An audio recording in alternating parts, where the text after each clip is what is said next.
যদি কোনো মিরাকল না ঘটে, কাকতালীয় কোনো কিছু না ঘটে, তাহলে আমি নিশ্চিত করে বলতে পারি যদি বিএনপি যেই ঘোষণা দিচ্ছে আজকে, তারেক রহমান স্বয়ং যেই ঘোষণা দিয়েছেন, আর বিএনপি যদি এটাকে বাস্তবায়ন করার জন্য মাঠে নামে, ডক্টর ইউনূস সরকারের পতন ঘটবে নিশ্চিত নিশ্চিত নিশ্চিত। এনসিপি জামাত ইসলাম এই ধাক্কাকে সামলাতে পারবে না। মেইন কারণটা হচ্ছে আওয়ামী লীগ শুধু একটা সুতা খুঁজতেছে। আপনি দেখবেন যে আওয়ামী লীগ জাস্ট একটা চান্সের জন্য বসে আছে। যেমন করে আওয়ামী লীগের পতন ঘটিয়েছিল একটা চান্সের মাধ্যমে, আবু সাইদ ছিল টার্নিং পয়েন্ট।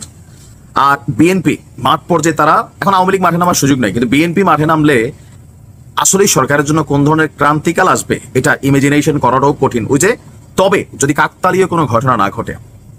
কেন কথাগুলো বলছি? ডক্টর ইউনূসের জন্য খুবই একটা খারাপ সময় আসবে ঈদের পরে।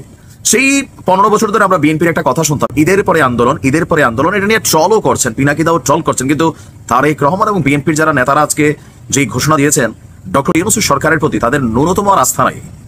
তাদের ভাষা প্রয়োগটার মধ্যে ভদ্রতা আছে, কিন্তু এই ভাষাগুলোর ভেতরের ভাষাগুলো যে অনুধাবন করেন তারা পারে না। আজকে ধাক্কা দিয়ে সরকারকে ফেলে দেয় এবং ডক্টর ইউনূস পদত্যাগ করলেও বিএনপির কোনো কিছু যায় আসে না, এটা সালাউদ্দিন সাহেব বলছিলেন। তো আজকে বিএনপির ভারপ্রাপ্ত চেয়ারম্যান তারেক রহমান শুরু করছিলেন দিল্লি নয়, পিন্ডি নয়, মানে পাকিস্তানও নয়, নয় অন্য কোনো দেশ, সবার আগে বাংলাদেশ। তো ওই বাংলাদেশ নিয়ে তার পরিকল্পনা কি? তার বক্তব্য বাংলাদেশকে এগিয়ে নিয়ে বিএনপির একাধিক, মানে এগিয়ে নিতে বিএনপির একাধিক উন্নয়ন পরিকল্পনা রয়েছে।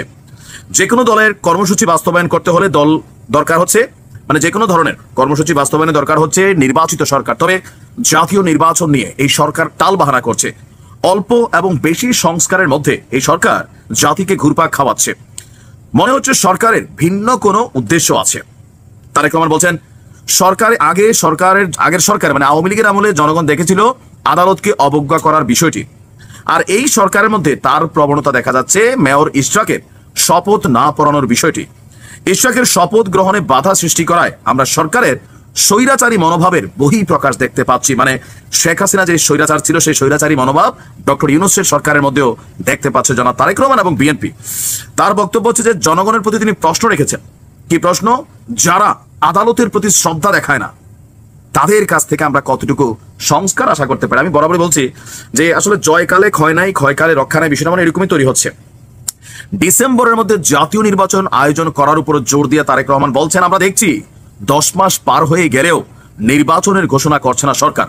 আমরা বলে দিতে চাই ডিসেম্বরের মধ্যে জাতীয় নির্বাচন হতে হবে, তার প্রস্তুতি নিতে শুরু করুন। কিন্তু ডক্টর ইউনূস তো বলছে তিনি এক কথার মানুষ। ওনার উপদেষ্টা, প্রেস উপদেষ্টা শফিক সাহেব বলছেন উনি এক কথার মানুষ। ভাই, জুনের আগে নির্বাচন, একদিন পরেও তিনি থাকবেন না, বাট এর আগেও তিনি যাবেন না, বিষয়টা অনেকটা এরকম। পরে নেতাকর্মীদের উদ্দেশ্যে তিনি বলেছেন জনগণের কাছে যান, তাদের কথা শুনুন, তাদের বুঝুন, কারণ জনগণই বিএনপির সব রাজনৈতিক ক্ষমতার একটি উৎস। এখন পরিস্থিতিটাকে যদি আপনি অবজারভেশন করেন, দেখেন একটা রাজনৈতিক দলের টার্গেটে থাকে ক্ষমতায় যাওয়া। রাজনীতি সবারই টার্গেট ক্ষমতা। আর ডক্টর ইউনূসের পদত্যাগের নাটক নিয়ে সবাই বলে যিনি গ্রামীণফোনের নিজে উদ্যোক্তা হইয়া যে আইন বানাইয়া সে আইনে তিনি নিজে আর যেটা চেয়ারম্যান থাকার কথা ছিল না, দীর্ঘ লড়াই সংগ্রাম করে তিনি চেয়ারম্যান থাকার জন্য আওয়ামী লীগের সাথে পাঙ্গা নিয়েছিলেন, তিনি পদত্যাগ করবেন এটা বিএনপি বিশ্বাস করে না।